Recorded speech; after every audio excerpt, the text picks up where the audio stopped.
Ladies and gentlemen, welcome to another episode of Small Talk on the Mats. Today, my next guest is a multi-talented, Grammy-winning percussionist, a producer, and a DJ. He's recorded, performed, and won awards with Los Lobos, which we'll go into here in a little bit.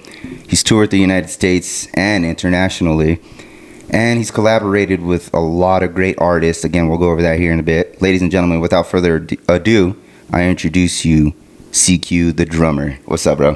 What up? All right, man. I'm glad to have you on here. Like I said before we started rolling, man, I categorize everything so we stay on topic and I'm not jumping around like a squirrel. So the first topic for you is your origins and your musical lineage. So growing up in such a powerful Quiñones percussion lineage, how did your family shape your musical identity today? Well, I mean, I grew up in a house where there was always music. My dad was always having rehearsals, people over for jam sessions. There was drums everywhere. And then my uncle would come over and they would jam, or they were in bands together. And then my brother is like pretty renowned and sought after, probably one of the most recorded percussionists in the world.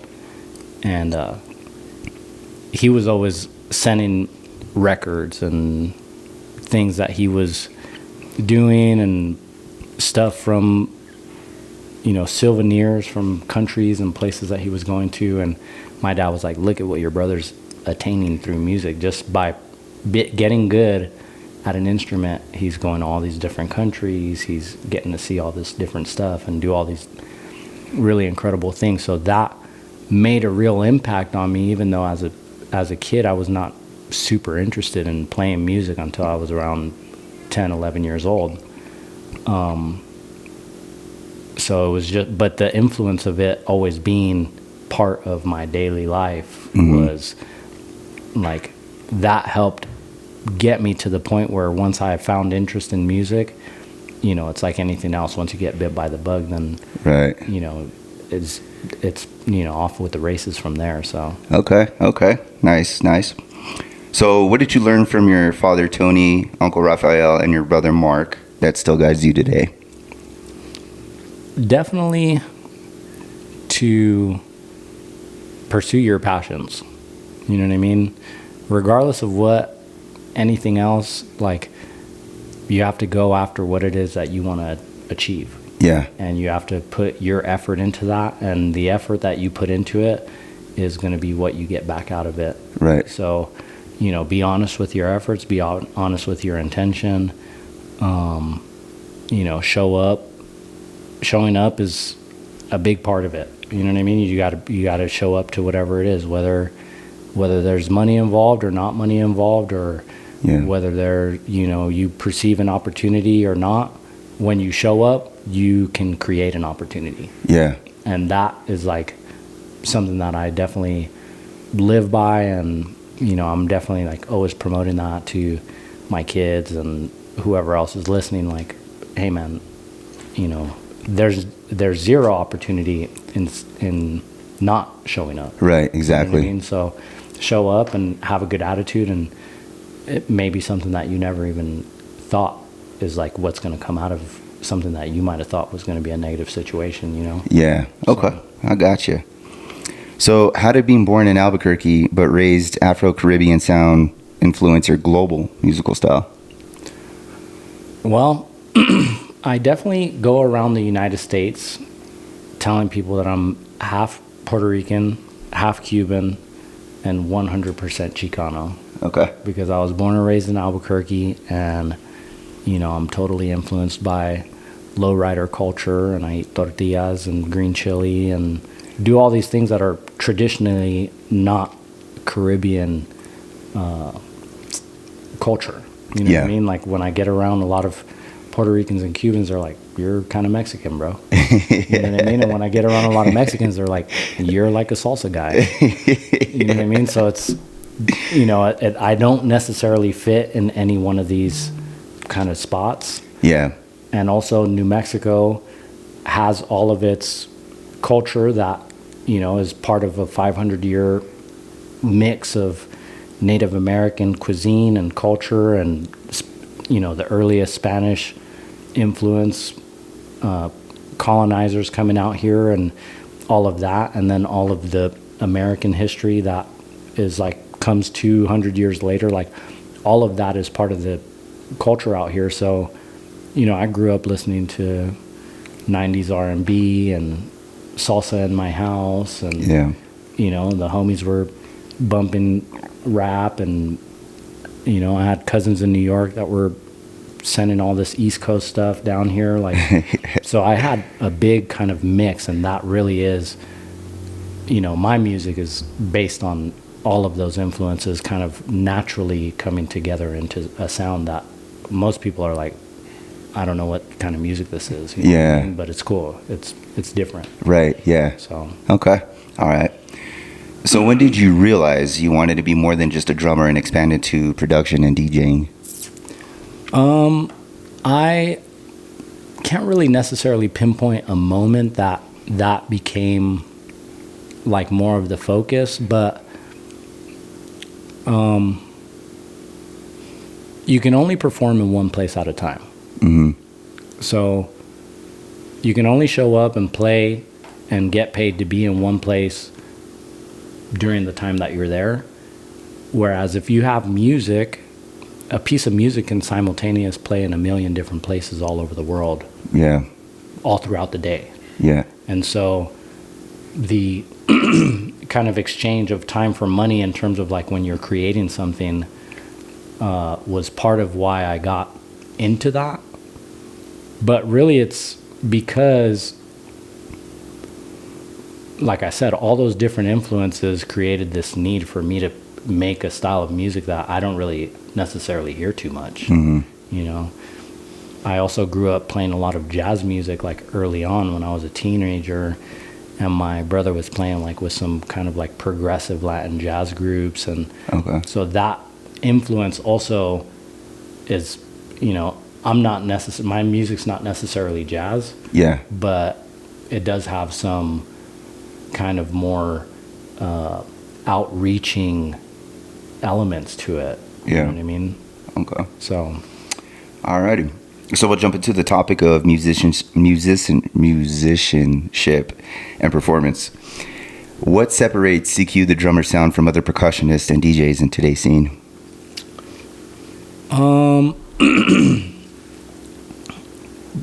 My sound, like I said, is just there's not many people that have been raised in the type of environment that I've been raised in. You know what I mean? It's very specific to be raised by a family of percussionists, mm-hmm. to have a percussion, you know, brother hero that, you know, transitioned from playing with some of the largest salsa artists that there were in the time in the 90s to playing with some of the biggest rock bands that ever existed, and seamlessly making that transition and becoming one of these like actually well-renowned percussionists. That influence is singular in also being kind of like removed from all of that and being born out here in Albuquerque and raised out here in Albuquerque, whereas my brother was like raised in New York and already on tour by the time I like started even showing interest in music. Mm-hmm. So, you know, that portion of like how I was brought up is very specific. There's not going to be millions of people with that same, you know, there might be millions of people that want to make beats and produce music and become artists and all this other stuff, but there's not all these different people that have that specific, you know, influence track as how they got to where they're at. Right. You know what I mean? So that really kind of, I think that sets just my approach to a lot of things way off than most people. You know what I mean? Like what, you know, also just growing up on Latin percussion, like my music has a lot of extremely percussive elements, but I'm not necessarily making music as a vehicle for me to show off my percussion skills. Mm-hmm. I'm making music that I like want to listen to, and want to bump, and you know, it's like I'm not necessarily like trying to create a vehicle that's like, look what I can do. Yeah. You know what I mean? Gotcha. So. Okay. How do you balance your technical skill with emotional expression in your performances? Technical skill versus emotional expression. I definitely lean on creating music. And I think that when you approach music from a technical standpoint, and that's like the criteria that you're using to create it, you're kind of excluding creativity out of what you're doing, because you're looking for a place to say, look at what I learned. Look at what I've studied. Look at how fast. Look at how in-depth. And I'm more going from listen to this and enjoy it. Enjoy what I've created, you know, or don't. You know what I mean? Like it's my art. You know what I'm saying? So my art isn't about, you know, virtuosity or any of that stuff. It's about just making music that is enjoyable. Yeah. And that's what really what I want to do is create music that makes you feel good. Yeah. It makes, like, you hear it in a place where you're enjoying yourself. Like, I have a EP out. It's called Beach Cafe. And the idea behind that is that when you listen to this 10-minute EP of like 3 songs, that you feel like you're on a beach cafe for 10 minutes. You can put that on in the morning, and whether that's with your cup of coffee or your morning joint or your walk or whatever it is, Yeah. it takes you to another place from where you're at. You can feel like you're at a beach cafe, even if it's cold, even if you're not near a beach. Yeah. All of that, you know what I mean? Okay. Yeah, that's pretty nice. I like that standpoint there. So, what was it like recording and performing on Los Lobos' Grammy-winning album, Native Sons? That was a very interesting and wonderful experience. That happened during kind of the heat of the COVID lockdowns. Yeah. So every day was like a COVID test, and Oh, yeah. you know what I mean? Like very like intense protocol. Yeah. For that. Also to get there,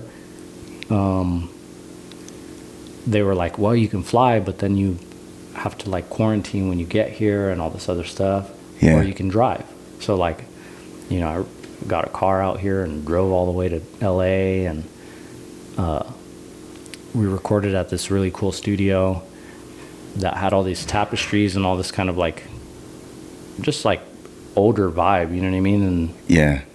really, I was only supposed to do percussion on one like bolero song that they did, and we kind of like accomplished that in, I don't know, 20-30 minutes. And they were like, well, what about this song, and what about that song, and what about let's put this song and see if we hear some there. And I ended up getting on like 7 out of the 13 songs. Nice. And the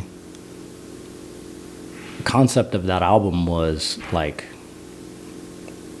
that they were tributing all of their favorite LA area bands. Yeah. And so it's like covers of all of their favorite songs from all of the LA area bands. Yeah. And the idea behind that, like, I thought that was going to receive a lot of support during like awards and all that stuff. And I was like, man, this like thing could be awesome. You know what I mean? Yeah. And then it got nominated, and I was like, whoa, this is crazy. Like, Yeah. on a nominated album. Yeah. And then like I was at lunch, and people started sending me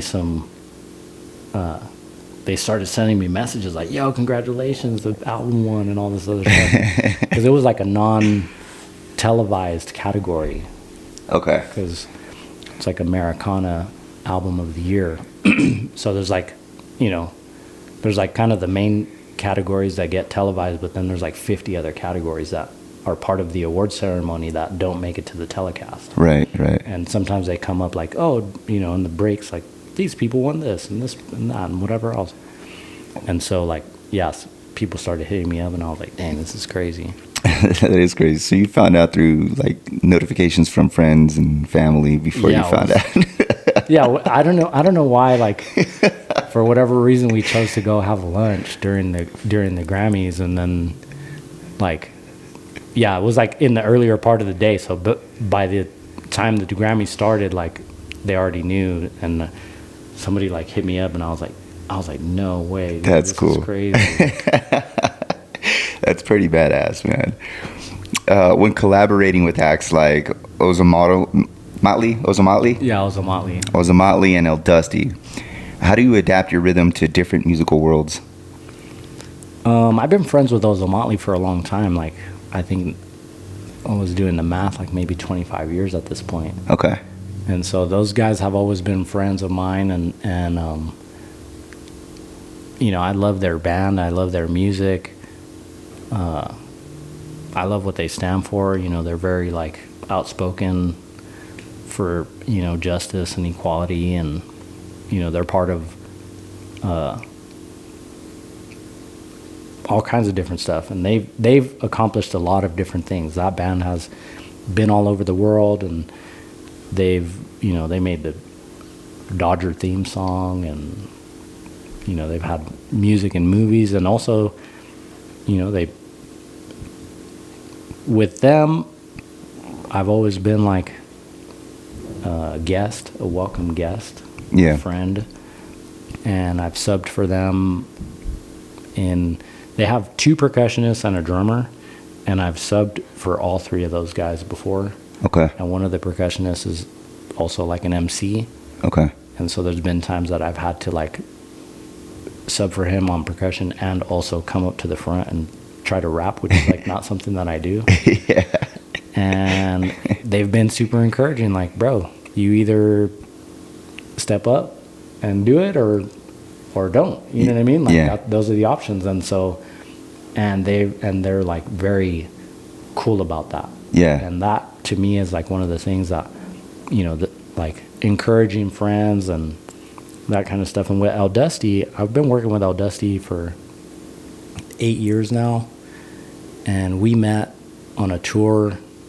I was going through Corpus with a band called B-Side Players from San Diego, and we had like these crazy like shows that were like not well promoted. Okay. So they were like pretty like underattended. Yeah. But it was like a grueling, crazy tour. Like, I think we did 40 dates in 2 months or something like that. Okay. And we went all the way from San Diego up to Seattle, drove all the way across to Chicago, then all the way up to Maine, down to Florida, and back all the way to San Diego, along like, Corpus and Laredo and all these different places.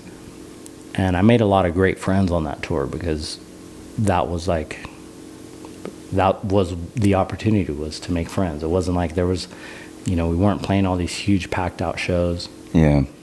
And so in Corpus in particular, we had like a string of shows where there was like not that many people. Yeah. And definitely not that many like girls. Yeah.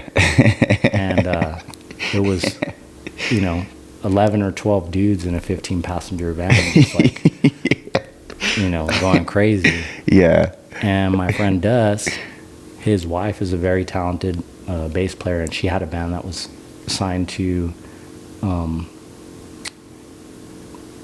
Mr. Q's label, which is Selena's dad. Okay.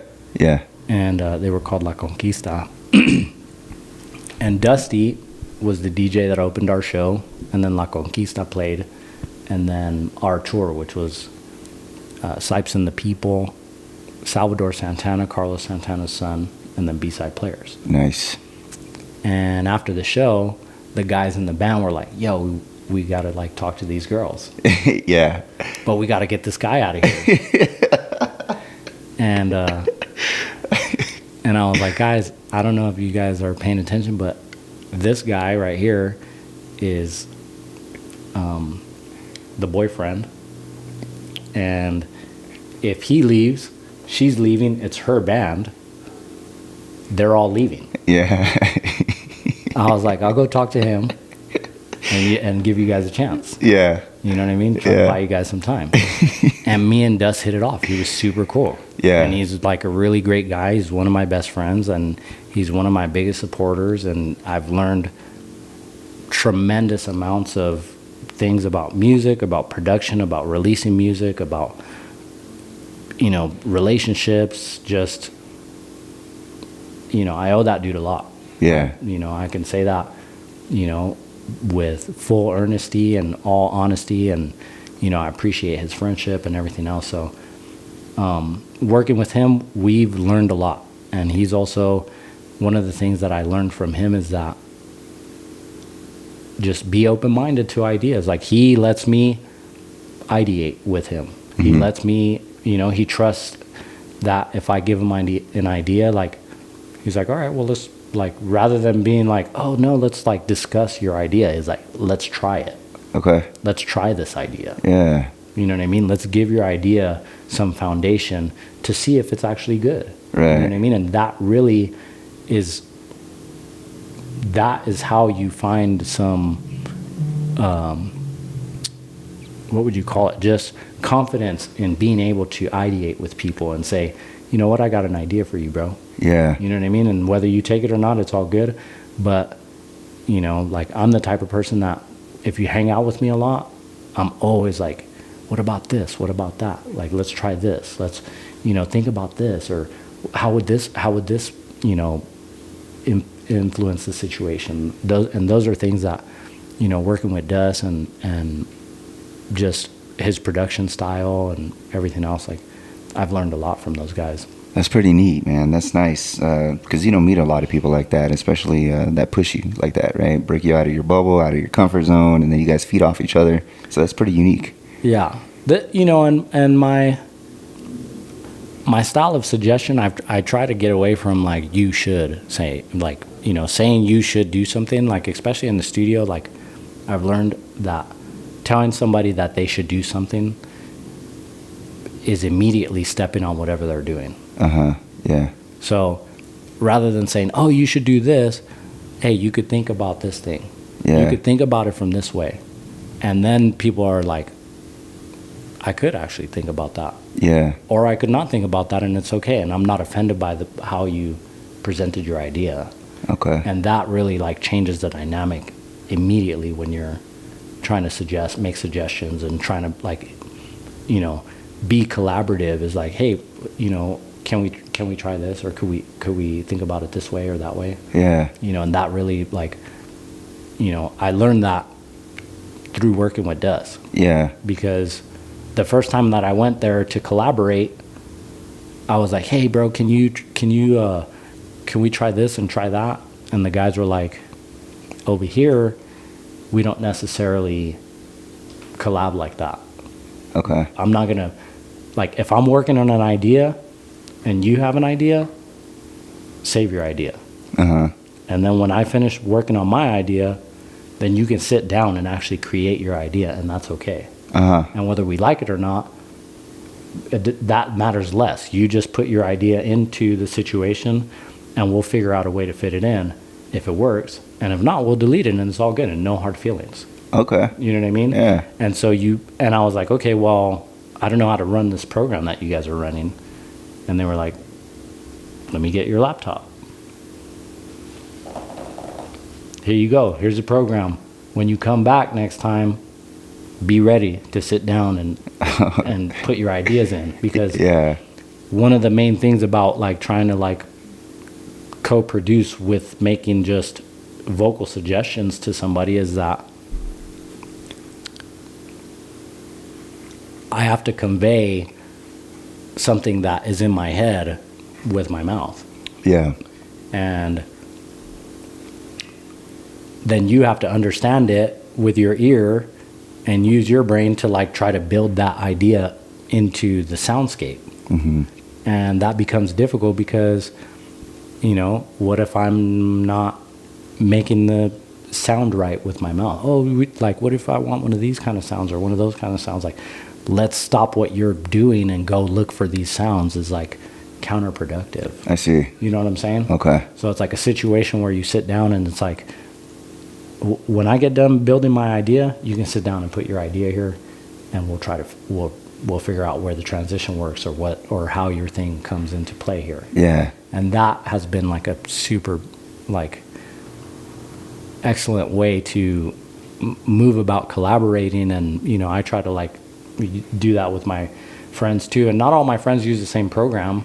And so but I tell them, hey, if I'm like in the middle of something, just let me cook, bro. Yeah, exactly. And then I'll try to take your suggestions as much as I can, because I have taken that influence of like, okay, well, let's try your, whether I agree with your idea or not. Yeah. I'm down to try it. Yeah. I'm down to support, like, making sure that we give your idea the most legs that it can get. Yeah. You know what I mean? Okay. So. Yeah, that's a unique perspective, man. I like that. The next topic we're going to jump into is production and creative process.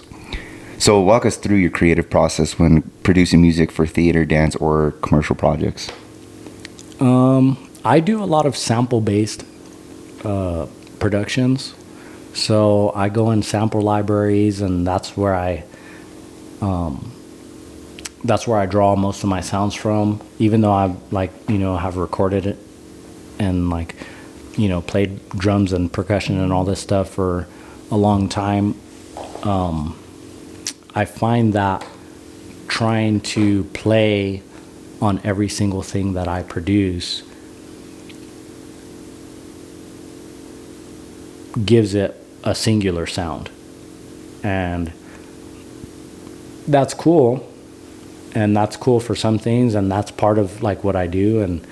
But also I want to create things that part of my creative process is that I don't believe that the creativity has to come from me. I don't have to come up with the idea. Okay. So to me, creativity is a portal that you access. Yeah. And the more creative people you have in a space, the wider the access point becomes. Yeah. You know what I mean? You have people all ideating and kind of like resonating within this creativity, then your whole starts opening up, and then all of a sudden like the creativity starts flowing through everybody. And I strongly believe that you saying something and then me saying something back to you, and you again coming back with a retort to what I've said, we now have an idea that would have maybe taken us individually 1,000 tries to come up with on our own. We could have made 1,000 different choices before we ever tried that specific back and forth from our creative energy kind of interacting. Yeah. And so I use that as also just in the library, taking things from the library and saying, this is like, I probably would have never played the drum beat like this. Yeah. I'm just still going to take a sample and move it around, and I'm going to hear it a certain way, and I'm going to manipulate it. But the idea, like the genesis of the ideas, they don't have to come from I don't have to come up with every note. I don't have to come up with every chord. I'm not married to like having to perform everything in my production. That's like not, I don't believe that that's like has to be the way that things are created. To me, it's like, if I give you a recipe and I have the same exact recipe, and we go to the same exact grocery store and we choose from the same exact available products, at the end of the day, we're both going to have two different plates of food. Yeah. You know what I'm saying? That's a cool way to put it. And so,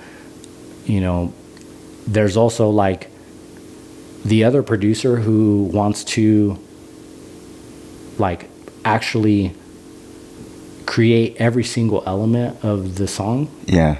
And that's awesome too. And like, if you want to eat that meal, that meal might not be ready for 10 years.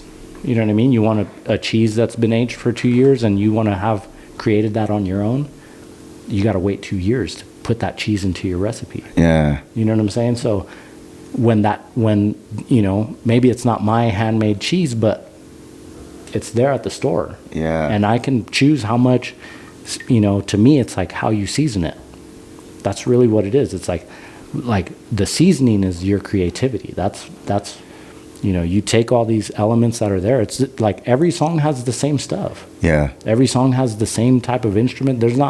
You're not creating new instruments. You're not, you know, you're not like inventing new time signatures or anything. That stuff's already there. Like you just have to mix it up in the way that you want to mix it up for that day, for that moment, for that, you know, that creative session. So, you know, a lot of my, you know, when I get into producing or something, I try to go off of like word association rather than genre styling or this or that. Like, you know, if I'm in a room with somebody, if we're making a beat, I'm going to say, okay, like, pick some words. Mm.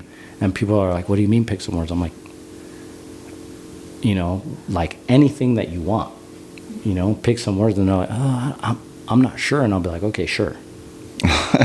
And we'll just find sounds that people who were making sound libraries and making samples and whatever else, they thought that these sounds had sure as part of the like description of it. Yeah. And then you have a word association that comes from all kinds of different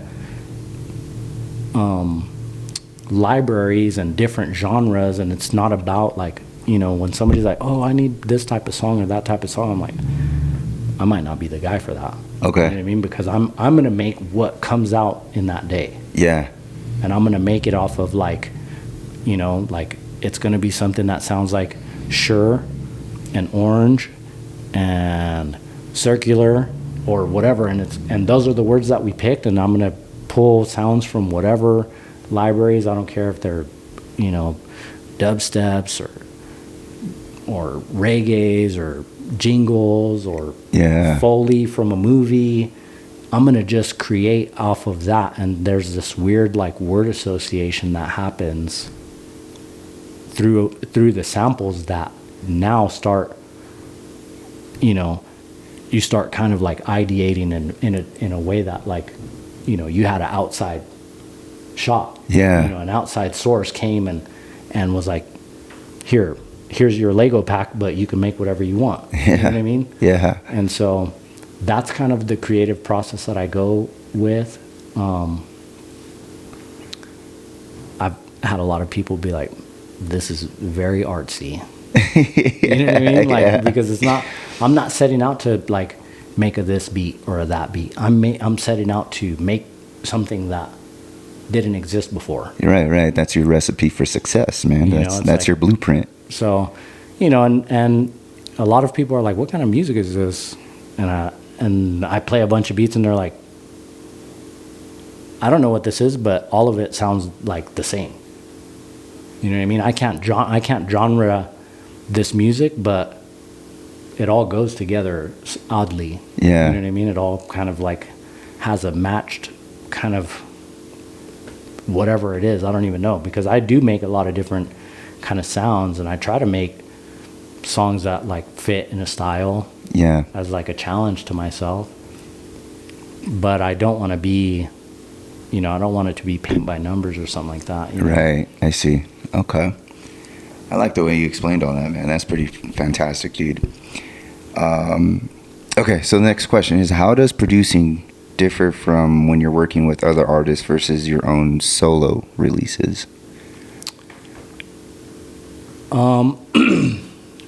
Producing other people is like a skill that I'm trying to get really a lot better at. The main thing is that you have to like try your best not to shit on anybody's ideas. Yeah. You know what I mean? Like that's really my main approach, is like, let's try your idea.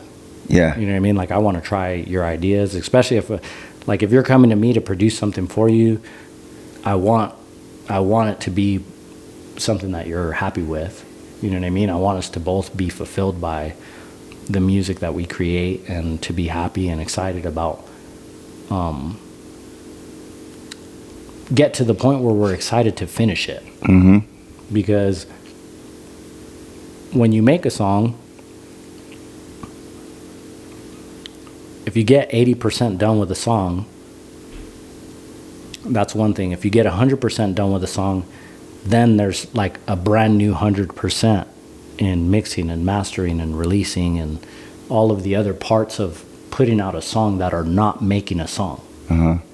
All of that happens after you finish making a song. So, you know, we could get 75% done on a song and it's still 125% away from getting out to the public. Okay. Yeah. To a certain extent. You still have to mix and master that piece of music, and then you have to go through, you know, the release strategy, artwork. You know, how are you going to release it? Are you going to try to get it through distribution? Are you going to do independent? Are you, you know, do you want to shop it to a label? Like, there's all these different, you know, lanes that you can take. They all have their advantages and disadvantages, and those are all separate kind of skills and separate elements of releasing the music that has less to do with the creative process. Right. And so, you know, kind of like establishing the trajectory of what you want to do with somebody else is like, it's kind of important to put that maybe not at the forefront of the creative process, but at least discussing like what, like kind of reverse engineering where you want to get to. Yeah. You know what I mean? Like I want to, like, what's the goal here? Do you want to make a song that you can show to your grandma? Do you want to make a song that potentially, you know, gets onto a streaming platform and gets millions of streams? Do you want to make a song that gets onto a, you know, a library for TVs and movies? You know, all of that is like, there's a different process for all of it. Right. You know what I'm saying? So you attack those things from a different standpoint, you know, similarly to like, you know, it's like you can't take the same approach for every opponent on the mat. Yeah, right. That doesn't work.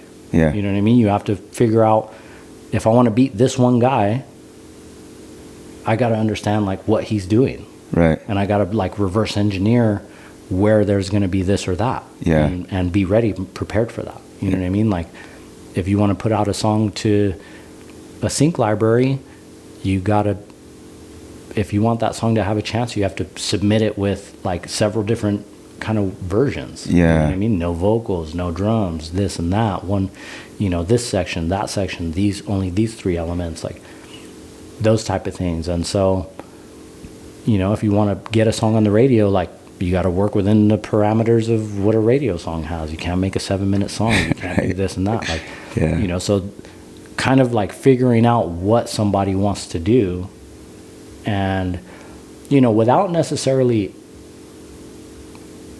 trying to like overly influence what it is. Yeah. You know what I mean? Like, you know, like just because I said like, oh, do you want to like get millions of streams? Now all of a sudden somebody's like, yeah, that's what I want to do. Like, well, is that really what you came in here for? Or originally, like, you wanted to just get something down and show your mom or whatever, you know what I'm saying? So like, without trying to like guide somebody out of what they actually want, try to really actually just get what they want from them and say, okay, now let's reverse that and let's get to where we're trying to get to. Yeah. You know what I mean? When we can work, that's like the recipe that I was telling you. Yeah. You know what I'm saying? It's a lot of moving parts. Yeah. That's crazy, bro. All right. What inspired projects like Beach Cafe Volume 1 and Cruising Song? Beach Cafe was a project that kind of like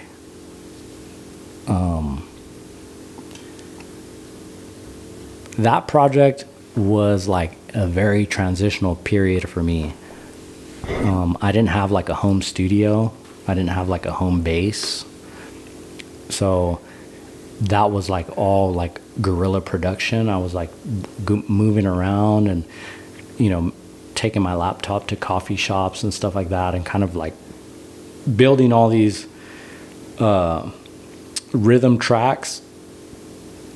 And then some friends came over to my house like finally I like got a place where I could like set up and you know, I didn't even have like studio monitors or anything. I was like, at that point I was working off of like some PA speakers that I had like gotten, and guys were just like, they just pulled up to my house after like something late at night, and they were like, what have you been working on? And I just like pulled up some tracks, and my friend Ryan Montano, and another friend of mine named Andrew March, who plays a clarinet, just were honestly just like jamming. And I just pulled out some mics and just started recording them. It was kind of like very happenstance that the songs kind of like came out how they did, because they like recorded some stuff, and then I just took what they recorded and started chopping it up and cutting it into like what it became, and then it was like, dude, this music's like kind of cool, and it's kind of different than a lot of different stuff. It's like way like percussive and all this other stuff, and yeah, just I would invite people to my crib, and you know, just try to get that creative portal going. You know what I'm saying, with my friends and with people that I know are talented, and you know, show them the music that I made, and if it like they felt inspired to like add to it, that was like how it became during that period of time when Beach Cafe was like barely starting to get created. I was like doing this event called the Sessions. Okay. And the Sessions was a creativity session. Yeah. And so a friend of mine who was like bar manager at the Q Bar was like, on Wednesdays I'm doing this thing where I just try to make new cocktails. And so I'm like kind of having, you know, there's like I'm doing like I forgot what she called it, like bartender's choice drink, where people can come to the bar and they can order whatever they want, but they can also order bartender's choice. And I'm going to be working on new cocktails. And she was like, I'm looking for some entertainment for that. And I was like, well, I would like to maybe propose a creative session rather than entertainment. And she was like, what does that mean? And I was like, well, I'd like to just come and build music live. And there was a jazz jam session that would happen across the street that would end at like 9 or 10, and then my event would start at like 9 or 10. Yeah. And so a lot of my friends from the jazz jam would come over, and I'd just be there with my interface and the speakers and the keyboard and some percussion stuff and a microphone, and I would just like, you know, I would tell everybody, hey, you guys are welcome to come up here and create with me. And I just ask that everybody create responsibly. And the idea of create responsibly is that, you know, whatever you create has the power to influence millions or billions of people. Yeah. So you have to create responsibly. You have to be responsible with your creativity. Like, yeah, you can come up with all kinds of destructive stuff. There's all kinds of destructive stuff in the world. Yeah. You know what I mean? But when you come over here, like, you know, you don't have to play every note on the keyboard. You might add one note, though, that is going to be part of the song. You might add one sound. Even if you cool. don't know how to play any music, if you don't know how to, don't come over here and bang it on everything. Try to find a spot for one thing. Yeah. You know what I mean? And it, you know, and I would tell the people that were there, listen, if you are not here to do music, or, you know, if you do poetry, or you know, if you just came from a board meeting, you know, I want you to take out a napkin and write down some outside the box ideas that you were scared to present in your board meeting. Yeah. You know what I mean? I want you to, you know, think about things in a creative way. Let's all access the creativity that's happening here. Yeah. You know, and maybe the people, maybe, you know, corporate people were also like getting something from that moment, getting, influenced in those moments. And there was a lot of special moments that happened during the sessions, and that kind of like really kind of like was the antithesis, however you say that word, to Beach Cafe. And that was like really how that started. And for Cruising Song is a song that was made for Raul Pacheco, which is the singer from Ozomatli. And he got commissioned they were doing all these like, in California, they were doing all these different like neighborhood specific pieces of music for, I don't know exactly what it was. It was like some type of museum thing or something. And so they asked him to do a piece for Boyle Heights.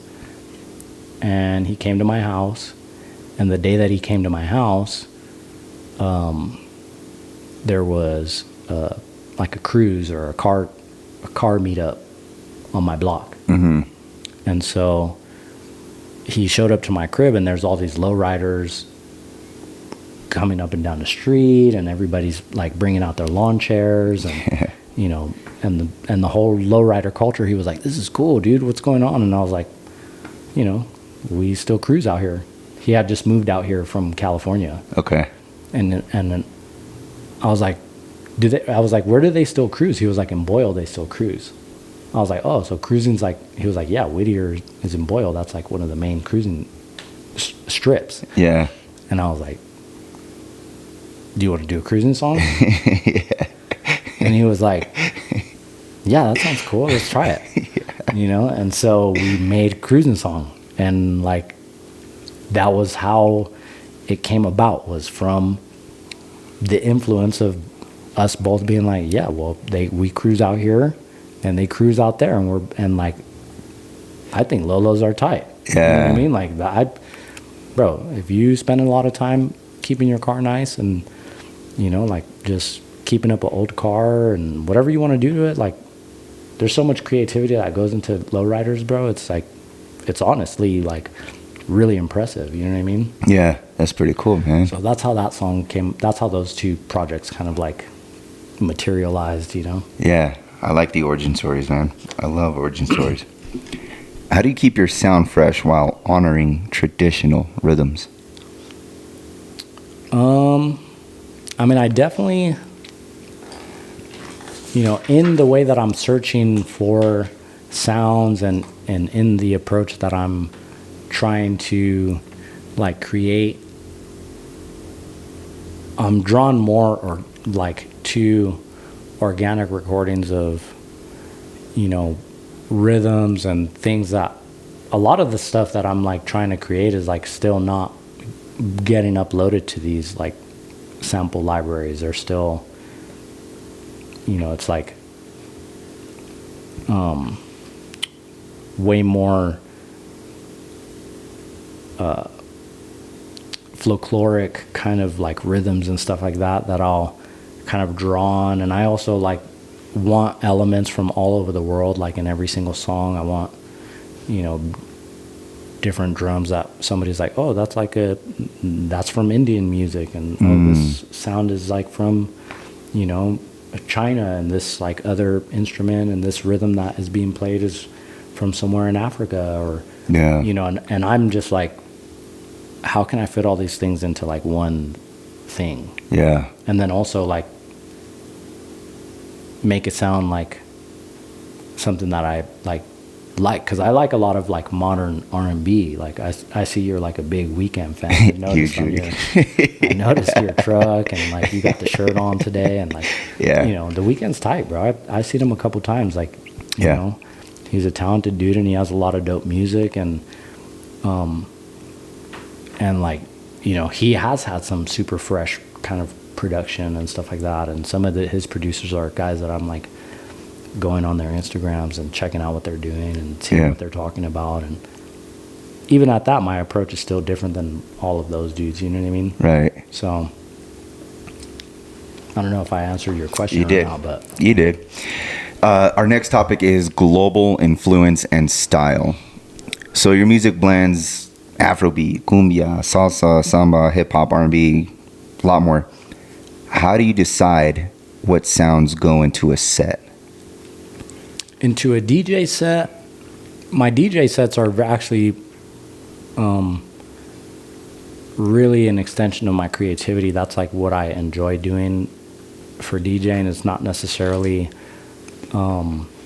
just stringing a bunch of records together through transitions. It's kind of like folding the songs into new songs. Okay. You know what I mean? Like the deck that I have is like, there's kind of a newer technology that kind of maybe started like 3, 4, 5 years ago called STEMS technology, where you can separate the songs.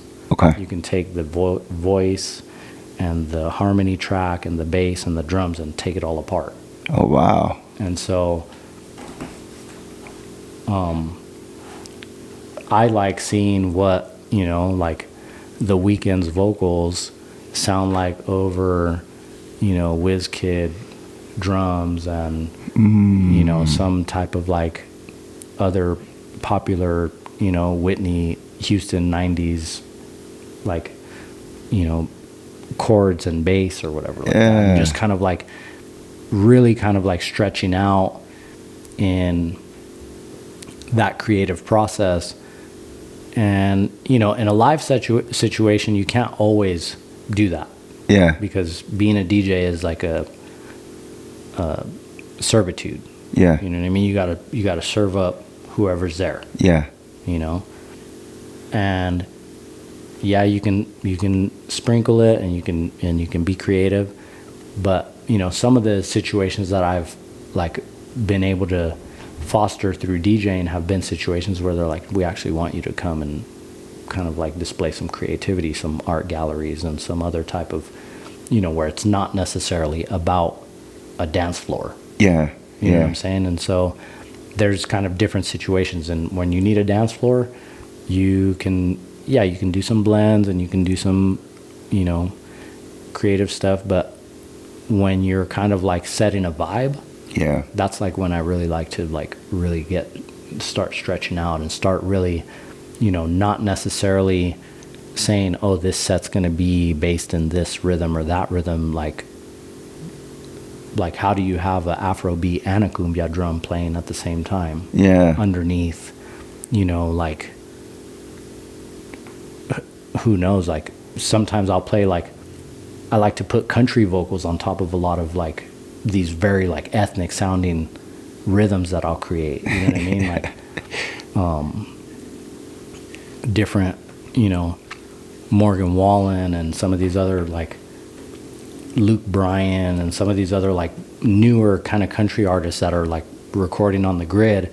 You can fit their stuff into, and also like a lot of the newer country artists, they don't have, like, country is like a style that kind of like traditionally, it's like corridos where the vocals just like, they determine when the verse ends, and it's not necessarily about the structure of like keeping a certain amount of bars for each section. Mm-hmm. Like traditionally country kind of like just, it kind of follows the vocal line and then it changes, and maybe there might be a 1 or 2 bar turnaround. And so you can't necessarily always take like an old country song and match it up to like a new song. Yeah. Because the way that the music is cycling around, it won't come back on beat in like where the verse won't start up where the new verse is, like in, you know, on a Weeknd song or something like that. So, right. But some of the newer artists, like, you know, a lot of the newer country is more based in kind of like pop music and rock music and arrangements that are like fit in that way. So, you know, I like, and when you're in a place like New Mexico or Texas, those things, like when you mash those things up together, people are like, bro, this is crazy. You know what I mean? Like, you know, who's mashing up, like, you know, because I'll mash up like shit like, you know, Yin Yang Twins, Shake That with Country Girl, Shake It For Me with like, you know, Shake It to the Max. Like all of that stuff will be like in a 3-minute period. Like you'll hear all of those songs and they'll all kind of like all of that stuff is based off of that same word association, that word play. Yeah. That's sick, dude. Yeah, I've never heard of that approach before. That's definitely unique, bro. What draws you to mixing traditional rhythms with electronic elements?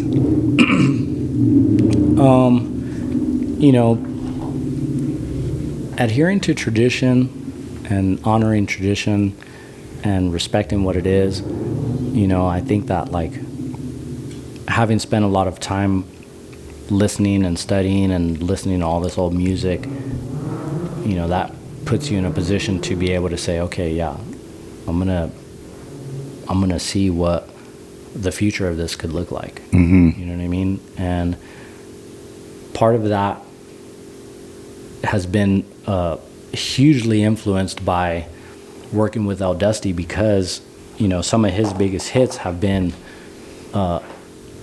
cumbia songs that he made electronic kind of drops to and changes, and like really kind of like he's been one of the guys that has been pioneering like electronic cumbia and that kind of sound for like a long time. Yeah. He's like really well respected by like a lot of people, and he kind of opened up a lane that a lot of people have been able to kind of like follow in behind. Okay. And so it's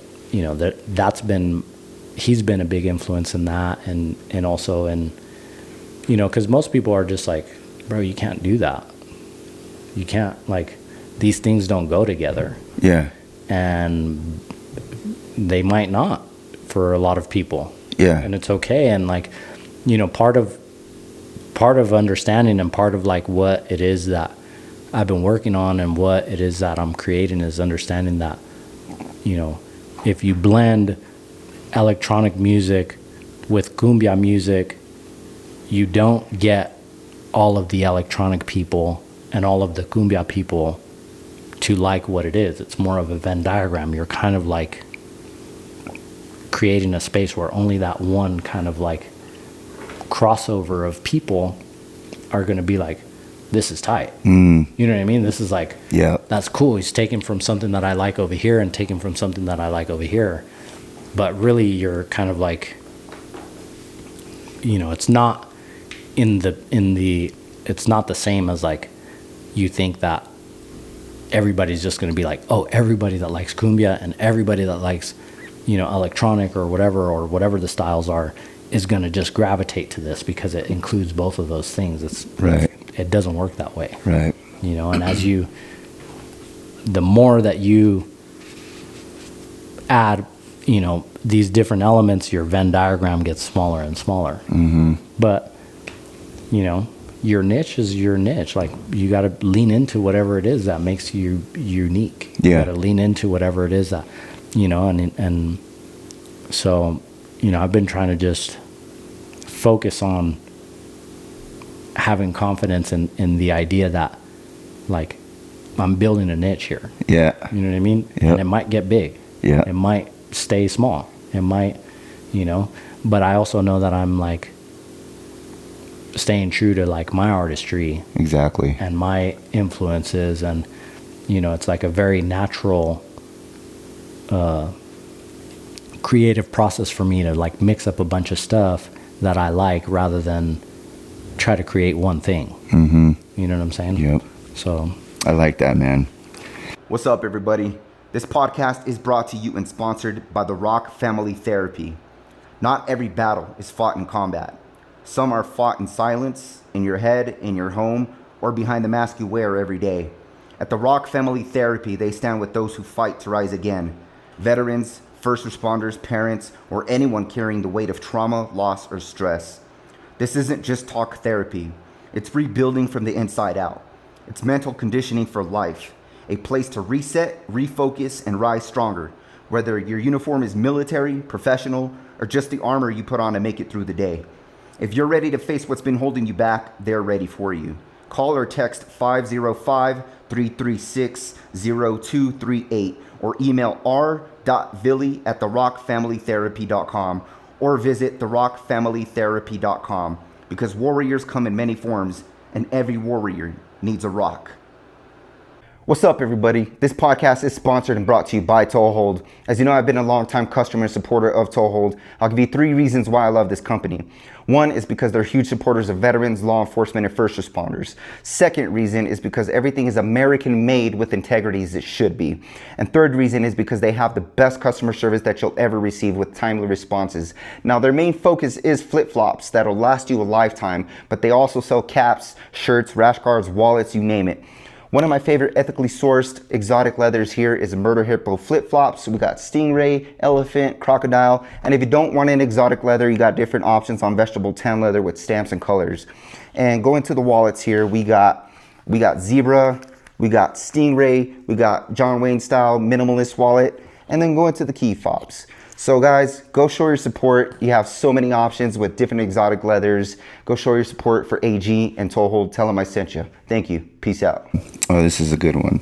How do international audiences differ from U.S. crowds in energy and response?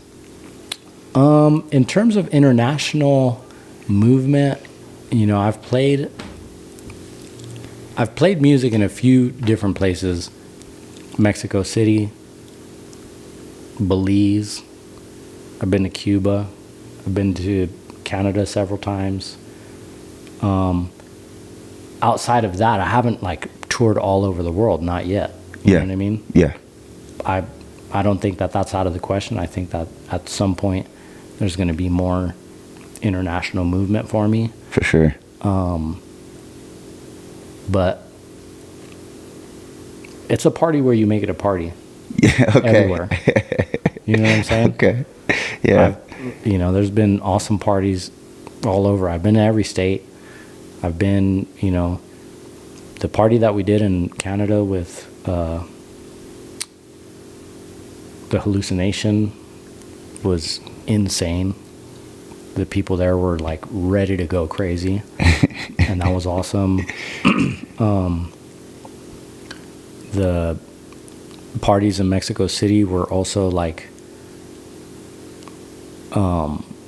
people's faces were getting melted off by what we were doing. It was they were oh my gosh, I grew up on this song, my grandma loved this song, and then it's some crazy drop and I'm there playing percussion along with the DJ, and it's just sometimes people are just what is happening?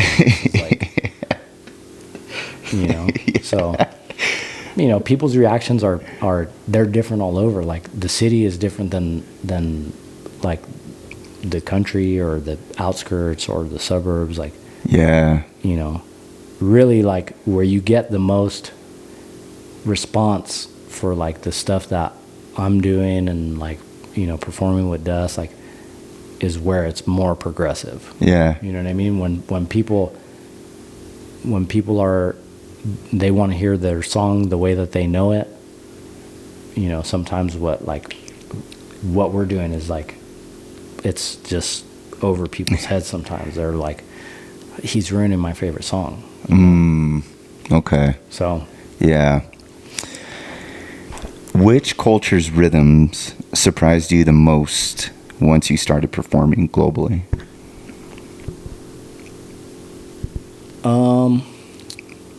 I'm super into Afro beats. Mm-hmm. And I think it was 2019. It might have been 2020. 2019 or 2020, I went to play for a New Year's Eve party. Okay. In San Francisco. And our party ended at 2. And the homies were we're going to an Afro beats party. It starts at 3 a.m. Damn. And I was it starts at 3 a.m. Bro, I'm already tired. What's going on? I've never heard of that before. And I showed up, bro, and the energy was insane, bro. I got a second or third wind. It was nuts. And I was there listening to all this music, and that really opened my eyes up to a different kind of flow in terms of how the beats work and what the bass is doing and how people interact to that music. And Africa is such a huge place. There's rhythms all of the popular rhythms that we have for our music in the United States stems from some ancient African rhythm, bro. Like, without a doubt. There's like, you know, if you break it down to when it's just drums and chanting, there's like a beat, you know, whether there's parts removed or some of the like in-between beats that get kind of pulled out. You know, the heavy beats, like, that comes from something. You know what I mean? Like, whatever it is, that comes from something else. You know what I mean? Like, these are all traditional rhythms that they show up, and then they're here, and then now it's like, dang, how come people are like this? And it's like, well, yeah, I mean, this is like thousands of years old. Yeah. This is like the first, you know, this is like the first cell phone here. This is how, you know, people used to talk from here to over there, was through something big and loud. Yeah. You know, banging on something, banging on a drum, banging on a side of a log. That was the original, you know, email or text message or whatever it was. It was like, yo, this is what it is. You know, there's a herd over here. There's a, you know, another tribe coming up the way or whatever. Yeah. And so, you know, all of the different traditional drums from all the different places around the world are like, those things tap into something so ancient, bro, and so like powerful. It's hard for us to really like have the right kind of like concept around how influential rhythm and drumming and all of that is. Like, you know, when you hear music, the speed of the music is internalized to what your heart's doing. So, you know, when you're learning a song or something and your heart's beating a certain rhythm, your brain is like taking this polyrhythm and like, you know, that's how you're internalizing it. Yeah. Okay. You know? And then when you're excited, you know, that's why sometimes like bands will practice a song, and then when they go to perform, like, you know, like everybody's like excited and amped up, and then they're rushing the song. And they're like, why are we rushing? It's like, well, your tempo is associated to what your heart was doing at rehearsal. And now at the performance, your heart's a little elevated, and now the tempo's rushing. Yeah. You know what I mean? So it's like, you know, that rhythm, like rhythm is part of like what we do, bro. It's like just, we live off of a rhythm. Yeah. You know what I mean? There's a rhythm going on right now that your body is actually blocking the fact that you can't hear your heart, but you start getting a little anxiety or something, now all of a sudden you can hear your heart. Now you can feel your heart.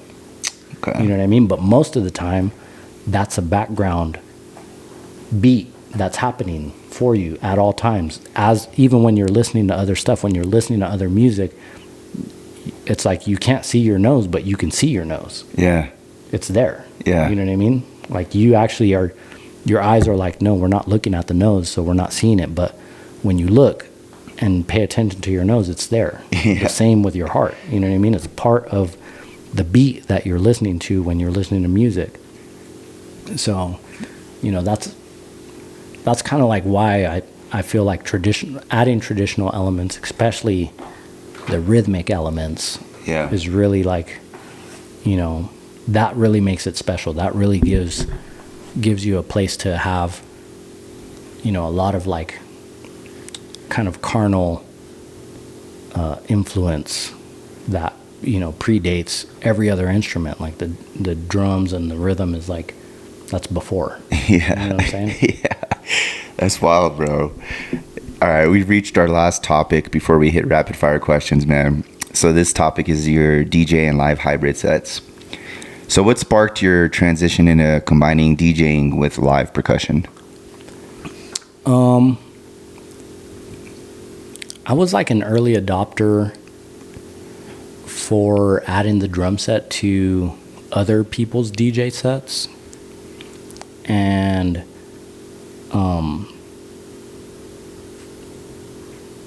I saw the landscape of like bands and gigs and all that stuff kind of changing, and I was like, well, if DJs are getting all the gigs, then I'll just add drum set to the DJ. I don't need a whole band. And then as I kind of like was also finding some roadblocks in figuring out what spaces you could add loud analog percussion and drums to a DJ set. That only works in certain spaces. It has to be like pretty loud. Like the system has to be pretty powerful. Things have to be balanced and mic'd up, and in order for it to like work best. So then I started DJing more, and then just naturally, not everybody can do that. Right. Not everybody can bring percussion and drums and fit them into the music in a way that's appealing and goes with the music and complements the music, while still like DJing and understanding like the arrangement. And a DJ set, to a certain extent, like not to like try to over hype it up or whatever, but if you want to really think about it in a certain way, your DJ set is like the equivalent of the modern day opus or whatever, right? Okay. So like back in the day, you might go to watch the orchestra, and you watch them play for 45 minutes, 50 minutes straight. An hour, 2 hours long. An opus could be 3 hours long. Yeah. And it has all kinds of different movements, and it takes different tones, and some parts are hype and some parts are quiet, and some parts go up and down, and all of it goes into one musical experience. And so creating a DJ set with that kind of like parameter, now you have something that needs to flow from song to song in a way that would naturally sound like one 45, 50 minute, 1 hour, 2, 3 hour song. Yeah. And so, the percussion's not something that needs to be constant throughout all of that. It doesn't need to be also percussion all the time, but like on top of all this other stuff, people are trying to also like enjoy what's already happening. Yeah. So you create these moments where that gets to shine. You create a moment where, the music, the transitions in the music get to work. You create, moments where the feature, where it, maybe, like during a DJ set, yes, there will be a section where it's like, go off, take a solo, go crazy. You know what I mean? Like pump everybody's energy up with that. And so that's kind of like the natural evolution of what it is. And that's, all of that is still in development. It's not like, I don't have like a set where it's like, I go from this song to this song to this song to this song. It's not all thought out like that. Yeah. Eventually I'll probably get to the point where I have some feature sets where it's like, you got 15 minutes. Okay, well, I got a 15-minute set. That's a banger. That's going to go over your head. You know what I mean? Yeah. Or 30 minutes or whatever. But, if it's like 2-3 hours, it's like, okay, I have some stuff that I'm for sure, some 15-minute, 30-minute sections that are like this. And then there's going to be some other parts that it's like, I'm going off of like the vibe in the room, like who's vibing, who's, oh snap, like there's 3 cats out here with some Metallica shirts on. Let me fold some Metallica in with this J Balvin or something. Like let me blow some people's minds out here. let me make sure that they know I'm paying attention to who's actually grooving. Yeah. You know what I mean? And who's actually also returning some energy. Right. You know what I mean? It's like an energy exchange. Yeah. Yeah. So that's pretty cool, man. That's amazing, bro. All right. So how do you technically build a set that flows seamlessly between electronic tracks and the live drums? Like I said, not feeling like the drums have to be consistent throughout the entire set is like, that's kind of like the most freeing part about it, is that, even when I would play and my only responsibility is to just play percussion, you have to be responsible about it. Yeah. You know what I mean? It's not a percussion solo for the whole set. Yeah. Like, you can't just step on the DJ like that. That's like, nobody is going to enjoy that. Mm-hmm. Maybe some other drummers, but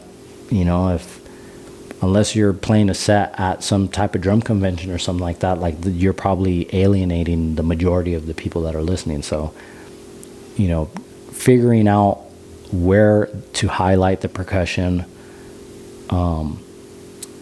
figuring out like what spots the percussion has the lead role versus where it's like support, because for the most part, percussion and traditional rhythms, most of like the percussion music has several different percussion players all playing a role, and then there's somebody there that's like a voice. Mm-hmm. You know what I mean? There's somebody there that's taking the lead, and they might be taking the lead, and their lead cues might be coming either from the vocals or a dancer or something like that. So, growing up playing in dance classes and things like that have given me kind of like the right wherewithal to say, okay, I'm going to jump on this drum here, and this person right here that's giving me a lot of energy off the dance floor, we're going to match that. Mm. You know what I mean? Yeah. And we're going to give that a moment. And that moment doesn't have to be 5 minutes long. Like, that's not how music sets work. Yeah. You know what I mean? That moment can be 20 or 30 seconds. Yeah. And it boosts everybody's energy, and then we go back into like, okay, let's go to here. Let's switch the song out, and then am I going to go play the same rhythmic pattern over here so that there's a common thread, or am I going to switch it up so that we've created now a new thing? Yeah. You know what I'm saying? And so those are all of that is just based off of like every room, bro. Every room is different. Yeah. Pre-planning and working stuff out and having like some of this stuff ready to go so that you are actually like delivering the energy rather than trying to like exchange it. You're like, here's the energy level. Now once we're all matched, now let's exchange energy and let's see where we build. Let's see where we get to. Yeah. You know what I'm saying? But so that's kind of like the approach that I take in terms of how I want to add percussion. Sometimes it's just like a little live shaker is all you need. A little shaker, and it's like, man, that guy's up there shaking that shaker right on beat. Yeah. You know what I mean? Yeah. Oh, he's just playing these couple 3 notes on this pad. Oh, he's just making a fill between when the song is going to change. Yeah. You know what I mean? And Yeah. that's really all it is. And it's like, wait, that doesn't normally exist in this song. Yeah. You know what I'm saying? And that is all like, that's all you really need is like, it's like the same as like, if you buy a pair of pants versus a designer pair of pants, the designer pair of pants might just be like a couple little threads detail, Yeah. a little emblem on the zipper. Yeah. Yeah. And really that's what sets it apart. Yeah. That's enough. That's like enough for it to be designer rather than regular. Yeah. And so that's really like the approach is like, okay, you can add some things, you can sprinkle some things here and there, and that really will set it apart. It doesn't need to be you just banging over people's heads all the whole time. Right. You Yeah. know what I'm saying? Yeah. It's very supplemental. Like, yeah, everybody's feeding off of each other, complementing each other at the exact right moment in time. I like it. All right. Last 2 questions, bro. What kind of experience do you want people to walk away with after one of your solo performances? I definitely want people to just first of all, I want people to have a good time. Yeah. And I also want people to be very much like fulfilled by like how unexpected elements actually took them to a different place. Yeah. You know what I mean? Like, oh, I didn't expect to hear that song during this whole different other rhythm and you know, the beat to my other favorite song. All of a sudden he's like, this other song that I forgot about from this time, or I've never even heard that song. You know, like those are part of the things that I want people to take away. You know, I also really like want to create a lot of moments that are unshazammable. Yeah. If that makes sense. Yeah. Yeah. You know what I mean? Like, yeah, you can hold your phone up, but I got 3 different songs playing, and I'm like drumming over this. Like, there's no way that Shazam, unless it picks up just the vocals, there's no way that you're going to get an accurate Shazam of what it is that I'm making, because I just made this up right now. Yeah. We just created this moment together through the energy, through the dancers, through the people that were here. I selected certain songs, and you know, I found a pocket in the rhythm where, you know, the percussion or this or that kind of sat, and you know, those type of things. Like, you know, I want people to walk away feeling a little bit exercised by the amount that they danced. Yeah. You know, a little bit intrigued by, you know, how many different songs they knew and also equally didn't know. Mm-hmm. You know what I mean? I want people to like, I gotta find this song, or I got like,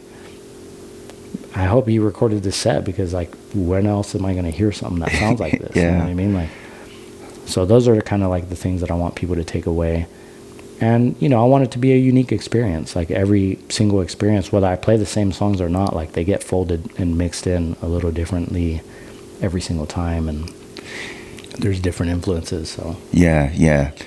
It's crazy you just mentioned that, because one of the first experiences I ever had with that type of creativity, like the elements of the music coming in, was my uncle, my late uncle, introduced me to Danny Tenaglia. Oh, okay. Oh man, dude, that just blew my fucking mind. Yeah. The way he just mixed music and put everything together.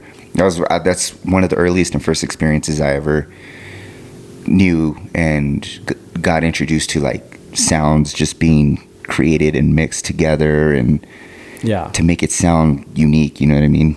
Yeah, he's from the old school. Yeah, yeah. So I still listen to Tenaglia to this day, bro, and I fucking love it, bro.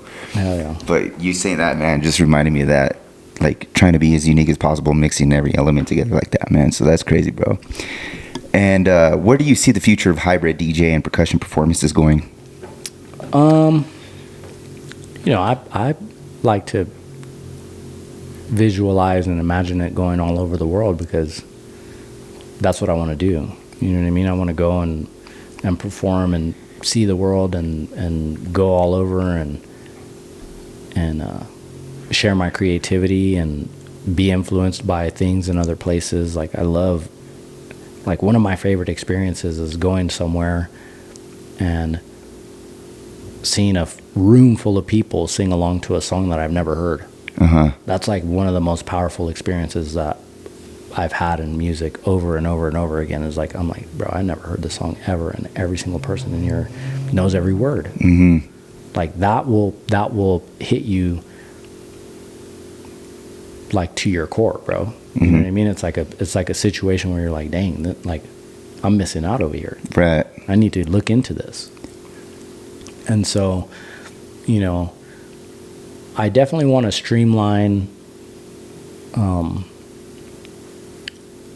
what the performance kind of like delivers, but the creative process of figuring out what that is like also very fulfilling. You know, trying to like come up with different mashups and come up with different, you know, spots and like, you know, just understanding that I embrace the idea that every single time you perform is going to be different, rather than the approach of trying to recreate something night after night after night, like in an effort for like perfection, you know what I mean? Like, oh, we did it perfect. Like we hit, like, you know, if we nail this 2 nights in a row exactly the same, like that's perfect. To me, it's like what was perfect for last night is not perfect for tonight. It's like it needs to, like the reason people show up here is so that they can, if you showed up last night and you showed up tonight, I want you to have 2 different experiences. Right. You know, they might be similar, but I definitely want you to be like, no, that wasn't the same set. Yeah. You know what I mean? Even though he played some of the same songs, it was not the same set, Mm-hmm. you know? And so that's kind of, you know, what I enjoy about what I'm doing right now is that, you know, I just really do get to be creative, and I do get to like try to use my creativity to serve all the different people. And, you know, sometimes I tell everybody that I want to have a chance to ruin everybody's favorite song. Like, you know what I mean? Like, I don't care what your favorite song is. You know, if you come and make a request, like, I'm going to play your song, but it's going to be in the style that I play. Mm-hmm. You know what I mean? Like, yeah. People will be like, you didn't play my song. I'll be like, I played it over these 2 other songs. You, like, I didn't see you singing along. I thought you liked this song. Yeah.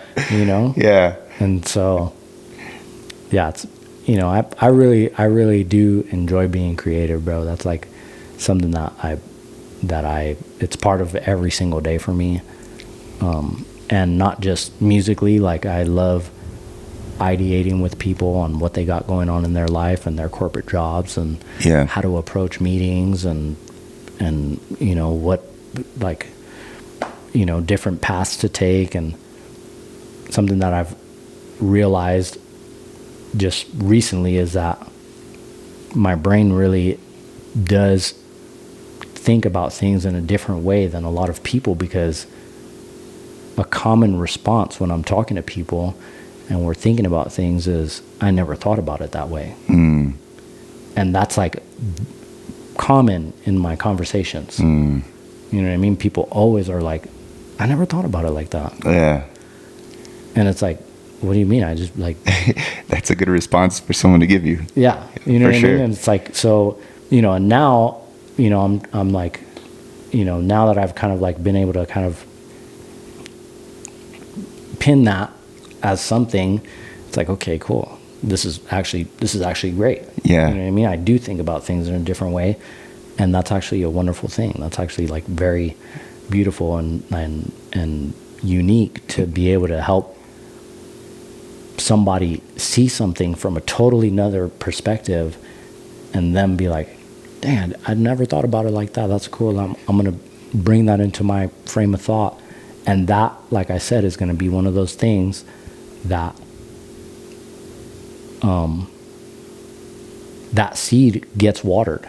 Yeah. And what comes from that seed is, you know, it depends on how much water that person puts on it, Mm-hmm. you know, and how much care they give into that idea. But, you know, planting those seeds for people really is something that I love doing.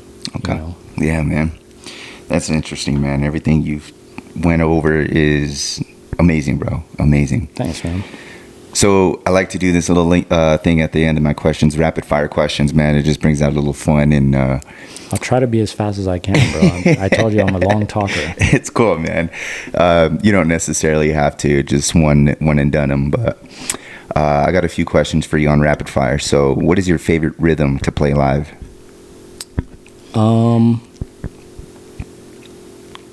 Okay, this one, like, I was waiting for you to bring up some type of favorite something, because I definitely don't think of anything in a hierarchy. Okay. To me, music is like a garden.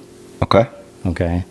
And if you've ever had a garden, you understand that every single part of the garden has its purpose. Right. You know what I mean? And everybody loves something different about a garden. Yes. Some people love a big flower. Some people love a tree that provides shade. Some people like getting their hands dirty. You know, manure is important. Yeah. all of this stuff is important in the garden. Yeah. So I try not to put things in a hierarchy in terms of like, you know, oh, this is my favorite, this or that. Like, all of it's my favorite. The garden existing is my favorite. The fact that all of this stuff is there, and one day I can love this thing, and the next day I can, oh, look, that new plant just popped up. Yeah. You know what I mean? Like, Okay. oh, we got a new fruit here. You know what I mean? Like, every day you can pick something different to like love in the garden. And, you know, that's my favorite thing about it. Okay. Is that every day you can go out to this garden and decide to, you know, you can focus on the same thing every day, or you can, there's like everything else as well. Yeah. You know what I'm saying? And you can enjoy all of it. So, you know, that's part of, you know, how I look at favorites, which is kind of weird. You know? No, that's fair, bro. I like it. I've never heard of an answer like that. So again, I've never heard it that way before. One word to describe your sound. Unique. Unique. I love it. Drums or turntables? That one's going to be drums. Drums. For sure, yeah. Okay.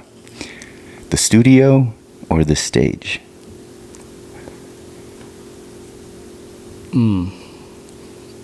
I like the studio. Studio? Yeah, you know, I love performing, but the studio is like,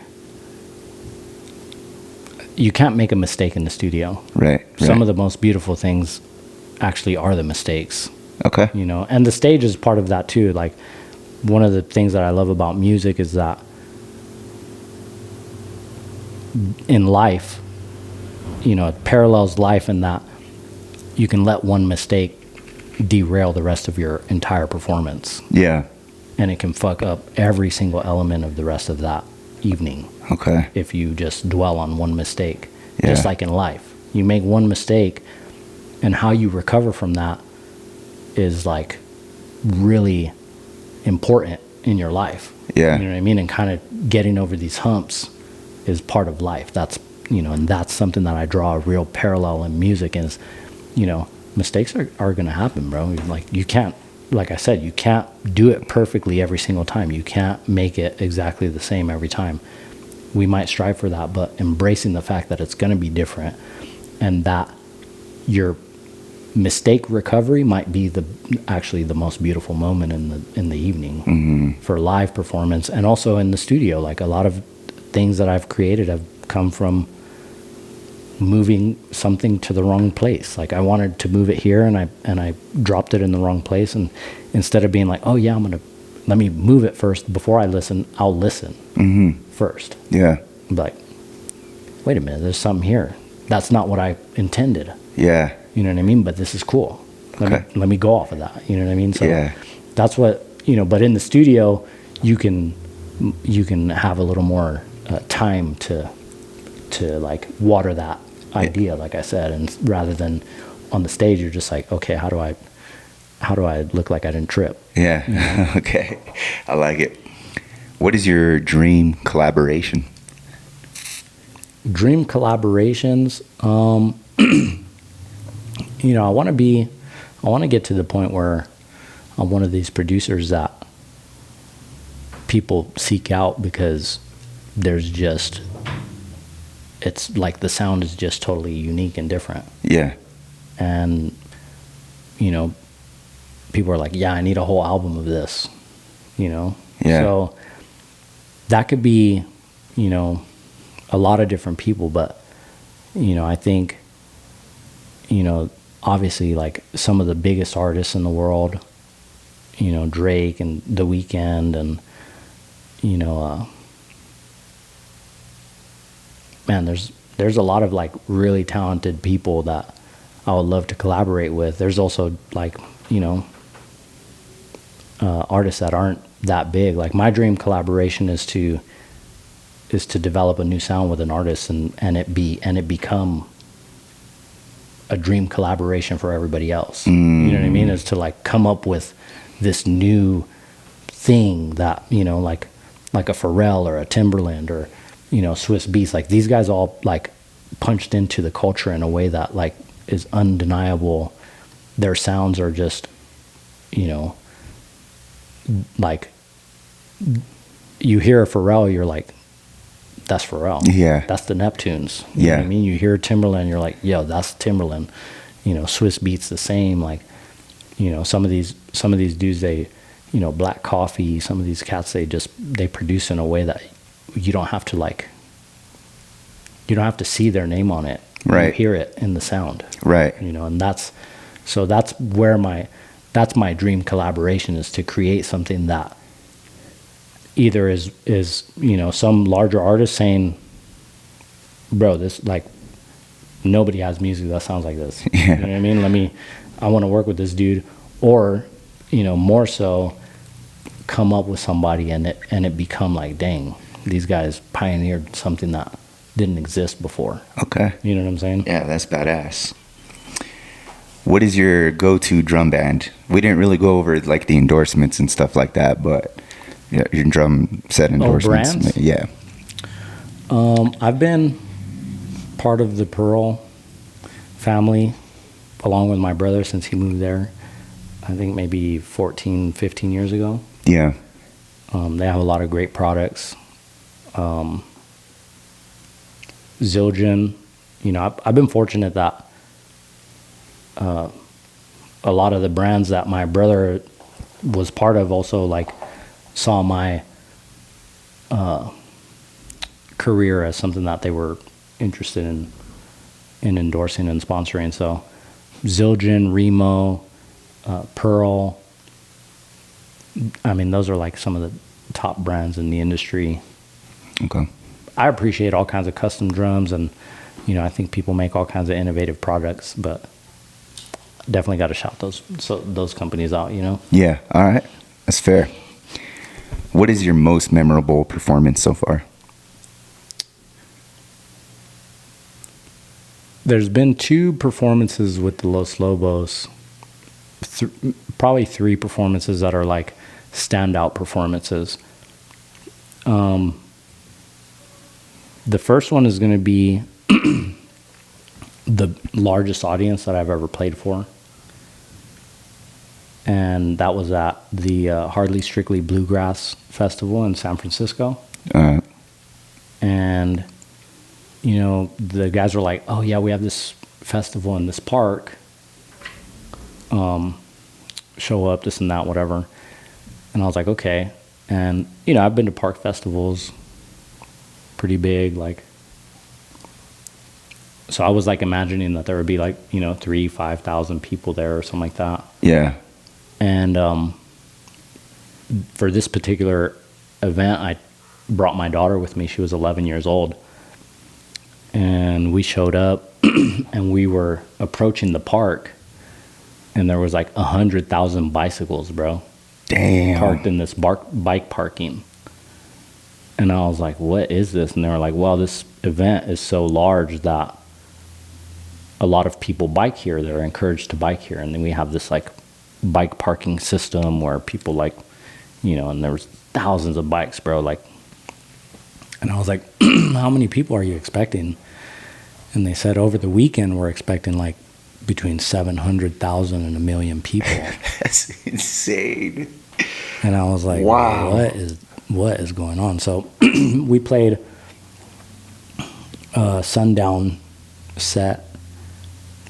Los Lobos, Boz Skaggs came out and sat in, and it was like this sea of like 70,000 people, bro. That's crazy. And so, you know, that, and my daughter was there like on the side stage, like 11 years old, just like chilling, hanging out, watching that. That was like a very special moment for me in my career that, you know, I'll never forget. For sure. And it was interesting because there was like a live broadcast, and these dudes that were also like guests of the band were sitting on the stage next to my daughter. Yeah. And afterwards they told me, they were like, oh, we're on our phone with our friends. They were like, we're trying to tell them where they could see us at and see if they could see us on the broadcast. And they were like, your daughter had like some pink pants on, and that's how they located us. Because she was on the side of the stage wearing like these pink jeans. Yeah. And they were like, we're next to the little girl in the pink jeans. And like, she's in the broadcast. Like, if you go back and watch the videos, like, she's there on the side with her like little iPod, like filming me and just like having snacks and like, you know, being 11 years old. And like, it was cool that it was like, that was like the biggest moment in my career. And for her, it was like maybe the first or second time that she got to go on a trip with me for music. Mm-hmm. And for it to be that was like, you know, I was like really glad that, because I was kind of like, you know, I'm going to bring my daughter to this thing, but it's like taking your kid to work. Yeah. Without necessarily getting your boss's approval, you know what I mean? Like, you know, so. That must have been surreal for you, man. That was crazy. There was also, obviously, Austin City Limits. Okay. I performed the 40th anniversary with the Los Lobos for their 40th season, and also for the Los Lobos' 40th year as a band. And that was like just a crazy experience to like kind of be a part of a live taping like that. It's the way the cameras are set up and these dollies and like how the audience is there, and all of that was like a really incredible performance and like experience that obviously that's going to be part of, while there's a digital history, that's going to be part of it forever. You know what I mean? So that was like very special moment for me. And then like one of the most influential moments that I've had playing music was, there was like, I forgot what it was. It was like the end of the Mayan calendar. Oh, okay. Do you remember when the Mayan calendar was ending and they thought that the world was like, they were like, we don't know what's going to happen. The world's going to blow up or like. Yeah, I think, wasn't that 2020? It was like, what year was Or was that? it earlier than that? I think it was earlier than that. It was Okay. like 2018 or something like that. Okay. And it was like, it was. Yeah, you're right. It was earlier than 2020. It was like it was just the end of the 5,000 year Mayan calendar. Yeah. And they were like, we don't know, like these people knew about this calendar. We don't know what's going to happen. Yeah, I remember all that. Yeah. And so we were playing in Annapolis at this place called Ram's Head. Okay. And it was 2 shows. And we did the first show. And it was actually like my first or second tour with them. Like, it was the first time that they invited me to go on tour. Okay. And it might have been like 2016, 2017, something like that. And it was on the date that the Mayan calendar ended. We finished the first show. And then right as we're about to start the second show, the power cuts out. Oh, jeez. That's crazy, dude. You know, everybody's like kind of like a little bit kind of frantic and freaking out, like, shit, this could actually be the end of the world. Yeah, like, we don't know crazy. what the hell's gonna happen. You know what I mean?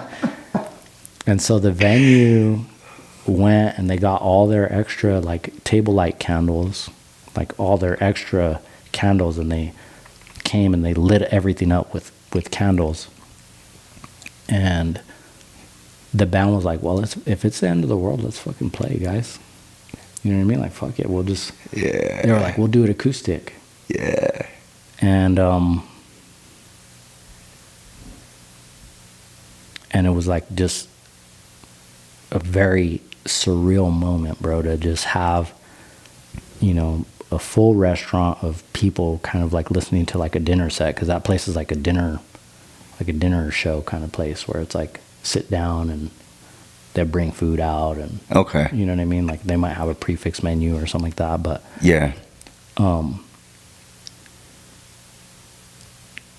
yeah, just candlelit acoustic Los Lobos performance. I would say that's the place to be, especially, and like on the day that it was just like, we got about like halfway through the show, maybe 3/4 to the show, and people were just like, after every song, they were like exploding with just like appreciation, that it was like, well, if we don't know what the fuck's gonna happen, like we're gonna put it all out there tonight, you know what I mean? And everybody's like, we're all there trying to be as delicate as possible so that the singers, like, it was like 2 or 3 shows before we were gonna go to New York and record a live album. Yeah. And so this was like kind of like the rehearsal shows, and we're all there like, let's all try to play quiet so that these guys don't blow out their voice before we record this live album. Okay, yeah. You know what I mean? So everybody's there like really being delicate and really like listening and paying attention, and the whole audience is there, like nobody can talk, people can't carry on like a normal show. They got to be quiet. Right. You know what I mean? People are like trying to be as delicate as possible with their forks and knives and cups, and trying to, like, because you could hear it. You know what I mean? Like you could hear it was a distraction to like what was going on. Yeah. And then like three quarters into the show or halfway into the show, the power cuts back on. and the room just exploded with energy. Everybody was like, yeah, we're the world didn't end, and so that was like, that moment is like really cool too. For sure, bro. I would have done anything to be in that event, man. That sounds nice. It was a special moment. That's cool, man. One artist that changed your life. I'd have to put my dad, Okay. my brother, their artistry, their influence, their push, is what molded where I'm at. It's not that I've like worked with any other, work is work, but that kind of like family tie, having music as like a common language that we speak outside of normal communication. Mm-hmm. You know what I mean? Mm-hmm. Is something that has really like been life changing, and been something that I hold very dear. Yeah. Okay. What is your biggest musical inspiration outside of percussion?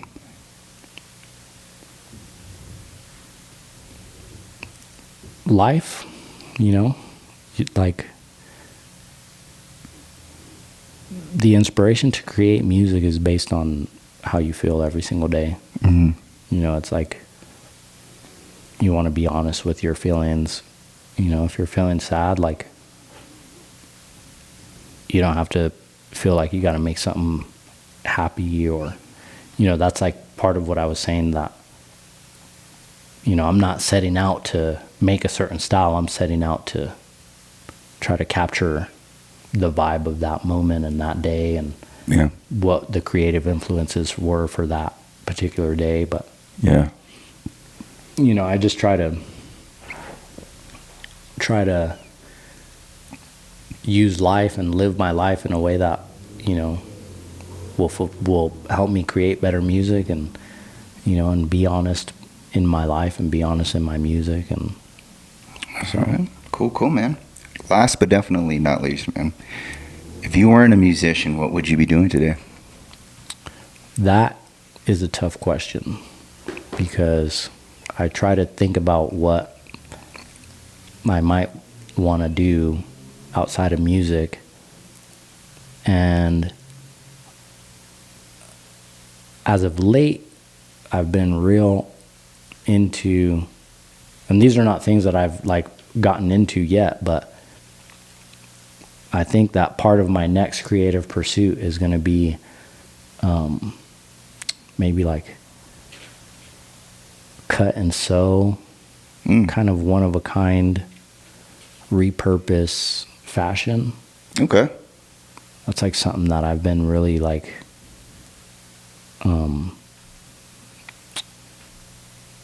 really like intrigued by. And there's a learning curve that I am looking to like get into in terms of sewing and threading and needles and materials and sourcing stuff and all that stuff. But so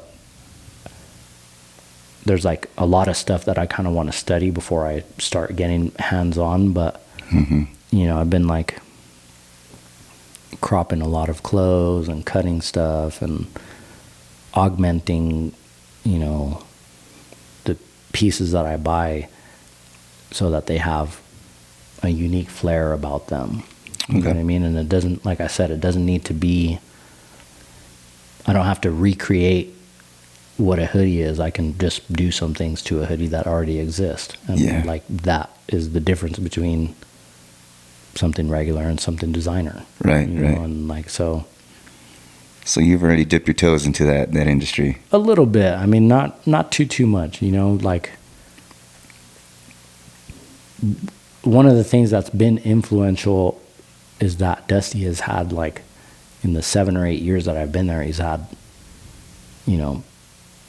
probably 50 sold out designs. Shirts and hoodies and shorts and handkerchiefs and all kinds of different stuff, flags and all kinds of merch that he's like, yeah, these are short runs. Yeah. You know what I mean? There's like, I'll put 200 products out of this run and that's it. Yeah. And they sell out and people, they like it and they're into it. And so, watching him kind of come up with some designs and I've even taken some of his designs and some of his hoodies and switched them up and done this and that. And he's like, dang, that's tight. That's cool. You know what I mean? It's like, nice. Your design's already tight, bro. But if there's 100 of them, there's only one of these ones. Yeah. You know what I mean? Yeah. And so, and some of our like outfits that we play in, and there's things that he designed, like he designed them, and him and his wife like sewed stuff onto them or drew onto them by hand, like, just no fear, like you can't fuck it up. Yeah.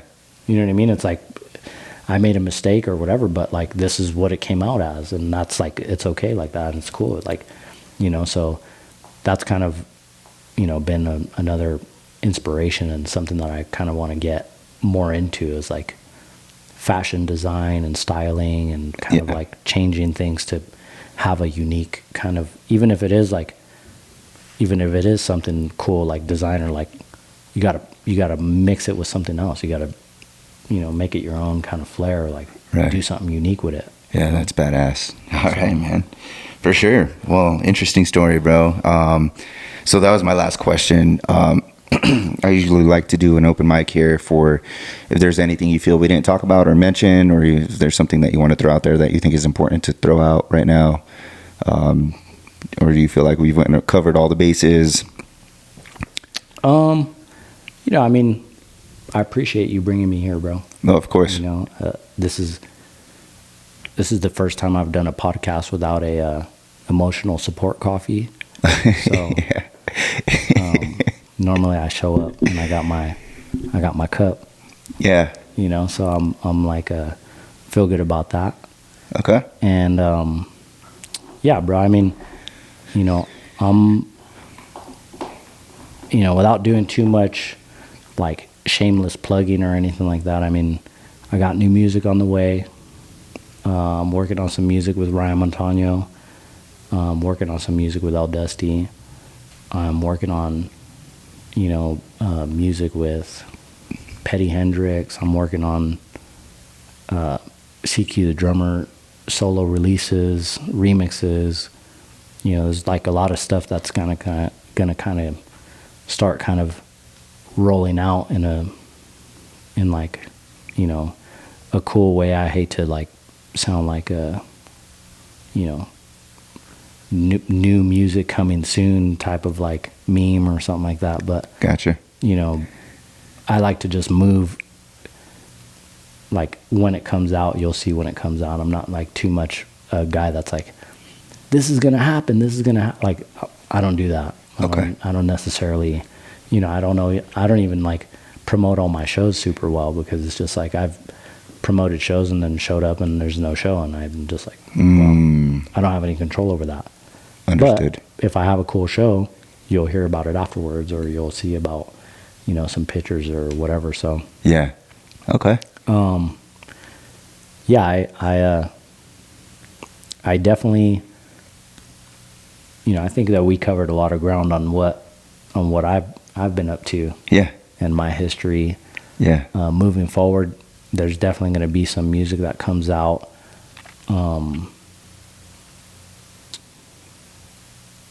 Kind of in a more of a instrumental, like adult contemporary, like a smooth jazz kind of like lane that, I've kind of had a couple songs out.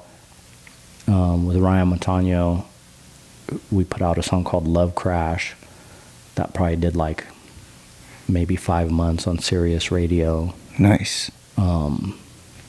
And recently surpassed like 300,000 streams on Spotify or something like that. And Badass. so I'm real proud of that music. Working with a group called Nighttime Drive. They put out a song yesterday that I did percussion and co-production on called I Like It Like That. They put out a song last month called Santa Fe. I put out a song called Tiquita with Fiesta 85, a band from Mexico, like a 45-year-old band from Mexico. Sweet. A remix to one of their hits from, I don't even know, 25 years ago or something like that. Yeah. So, just a lot of different things, man. I don't want to pigeonhole myself. I don't want to be categorized in any one thing. As much as that might be helpful, I want people to be able to say that, that guy can do whatever. Yeah. And also, whatever he does is going to be like unique to him. Mm-hmm. And that's really like where I'm trying to like toe that kind of fine line where it's like, yeah, he can do whatever, but it's going to be unique to his approach. Yeah.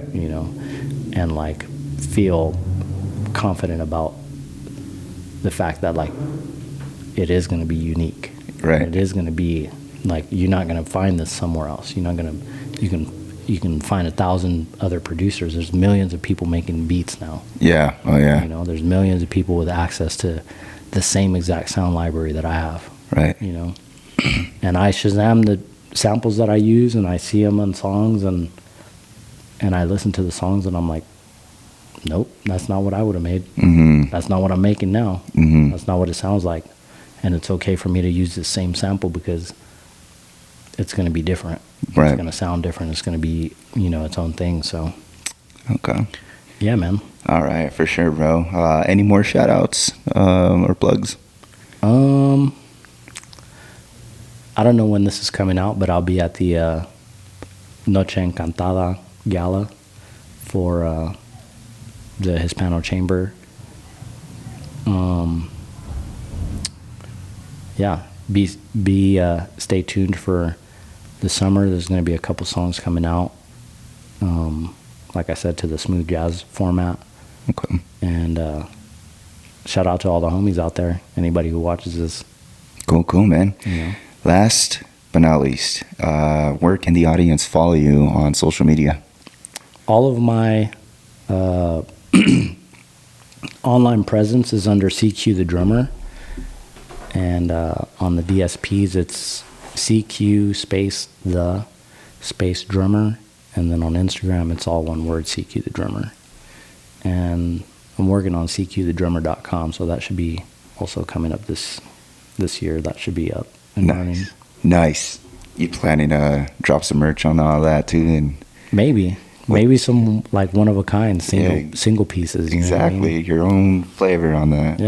Some be awesome, dude. collab pieces. That'd be sick. Nike's dude. gonna be like, yo, that's our hoodie. But for sure, man. You don't sell it like this. Fuck Fuck yeah, man. I'm all for it, dude. I'll be definitely supporting you on that journey, dude. Well, again, I'm grateful for the opportunity for you to come over and share this platform with me, man. And I hope you guys as an audience got educated on CQ the drummer today, and I hope you've enjoyed the wisdom that he has. And go stream his music, man. Go check him out. Go check out his flavor, his style. As he said in his own words, he's very unique. So go show some support for CQ the drummer. And until next time, guys, we'll see you on the next episode of Small Talk on the Mats. Peace out.